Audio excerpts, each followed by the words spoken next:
So hello, I'm doing a quick video on replacing wheel hubs on the rear end of Fiat 500s. This is a 2013 POP, kind of a standard 5-speed transmission, and what made me realize I needed to change the wheel bearing in the hub is kind of going around corners I'd hear chirping. It sounded like the brakes were kind of coming up against the caliper, and it would go away if I turned the wheel one way, but it would come back the other way, and I'd feel the caliper at the end of my ride, and the caliper would be cold, but the wheel rim itself would be hot, and so I knew that I had to change the bearing. So this is a video on how to do it. So I've actually bought an aftermarket bearing because every Fiat bearing I've put on seems to be made out of hard candy. So we're going to try a different one and see if that makes a difference. So I'm going to show you how to do the job. So again, we're taking off, took the rear wheel off. We're getting ready to install a new wheel bearing, and I want to show you how to take this apart. I've already broken free. I find this to be a 12-inch, a half inch, not 12 millimeter, is the best fit on this caliper fastener. So for me to get my caliper off, make sure your emergency brake is not on. I just kind of use a big screwdriver, and I kind of just persuade it off. You kind of just have to do it, but brake shoes just come right out. I'm going to show you how to redress the brake pads so that when you put it back together, it'll be working great. Okay, next we're going to take this hanger off because you can't get this caliper off without taking this hanger off. Okay, so to get the hanger off, you need to look back and locate this nut here, and there's one below it as well that holds the hanger on from behind. So, again, the caliper's held on here, and the caliper hanger is held on by these two. These are 13s. These are probably 12s or half inch. Half inch does work here. Nothing but a 13 box end works here. Okay, so now I'm able to pull the rotor off, but I have to remove these to do it. This is what's holding the rotor onto the wheel bearing itself. I had to figure that out the first time I did this, and that was a pain. We also have to take this cap off. So one of the hardest parts of this job is taking this cap off. I actually use kind of a bearing puller, and I took and kind of tapped all the way around while rotating this to loosen it up. I used a little bit of PB Blaster on it, waited, was patient, cleaned it a little bit, kind of tapped it all the way around as I rotated until I could see it was starting to come off, and then I grabbed a hold of it with a bearing puller. So these studs come out with a 12 millimeter box end. It doesn't hurt to kind of tap the end of them to break any corrosion free, and then they just unthread like so. Now all of a sudden the rotor is disconnected from the hub behind it. This is traveling through the rotor into the hub body itself, and it connects into this space and this space. So these have to come out in order to release the caliper. Okay, the next thing you're going to need is a 32 millimeter socket. I think this was $6 at Napa, and I'm going to put it on here, and then with a condenser, I'm going to take it off. This is going to remove the spindle.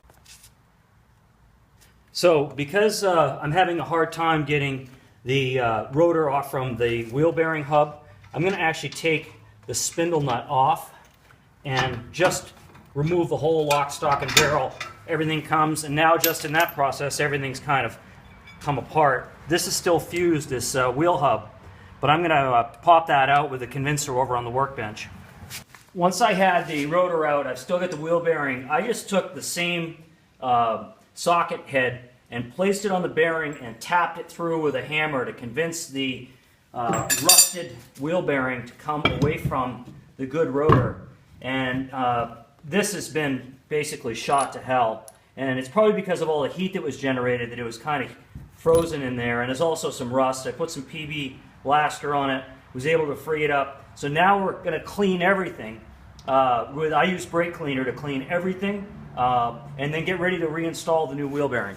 Now, I don't know that this is necessary, but I'm basically going to put some grease on the marrying meeting edge of the outer side of this wheel bearing and maybe a little bit on the inside of the caliper, just to kind of prevent corrosion, because that's what happened the last time, is the corrosion got in there a little bit.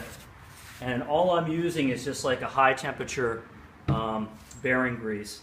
And I kind of line up my posts, place them down, and now I'm going to go put this back on the car.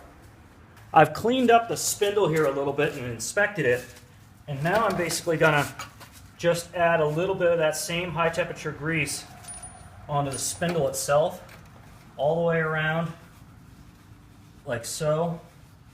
Nice and clean. You can see that. It's just a light lube, not too much.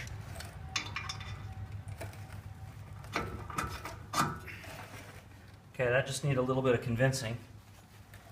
And then you have this cap that's also going to go in here before you put the nut on. I'm going to add just a little bit more of the grease onto the inside of that. This is going to keep everything kind of sealed out, like so. And now I'm going to put, this is a dirty job, but not too bad, and that should go on. So I've got it on. It went on nice and smoothly, and I've just kind of used a bar. I'm sure there's some torque setting, but I just want to make sure that I can get it back off again if I have to, but I want to get it down seated pretty good. Seated well, spinning well. Can really feel that lubrication, that high temperature grease I put on there. Again, just give it just what you can, but don't kill it. What I've done is I've taken brake cleaner. Anytime I take, although I was only working on the hub, once I get everything apart, I want to basically lube everything back up again with caliper grease, and that includes the slides in the hanger itself. They just pull out, so I grease those up. Get them both really greased up good. Make sure that the seals are on the hanger itself. And now I'm going to take and I'm going to put the clips back on and make sure that those are greased. And I actually like to grease the back side of the brake pad itself, where the actual piston comes in contact. Just a recap here. I've got the hanger back on. I put the 13mm fasteners to hold it onto the back. I've put the studs back in, which are held on by a 12mm. That's holding the caliper back onto the wheel bearing. But the real crux on this is these pistons on the caliper are not what you think they are. They have to be turned in to compress it. And I have found this little tool, I bought it like Napa or AutoZone for like $9. And if you just kind of play with it, you'll find out which one fits. And then you just use a ratchet and the right configuration, and you just give it a couple of turns. You only need to give it about a half a turn. It's got to be slightly wider than when the shoes are back on here. The pads are back on, they're put in place, you put stuff on the back of them, and then you put your caliper back on.